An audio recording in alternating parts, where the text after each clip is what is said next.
Iya. Kalau getaran yang lebih lambat jadi Iya, benar sekali karena getarannya lambat. Getaran lambat inilah yang menyebabkan kenyamanan pada pengendara bermotor. Mulai dari tabel ini? Ya, Del.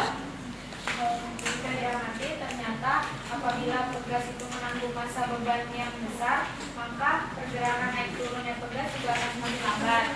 Jadi waktu yang dibutuhkan juga akan semakin lama terlihat pada kolom 2 dan 4.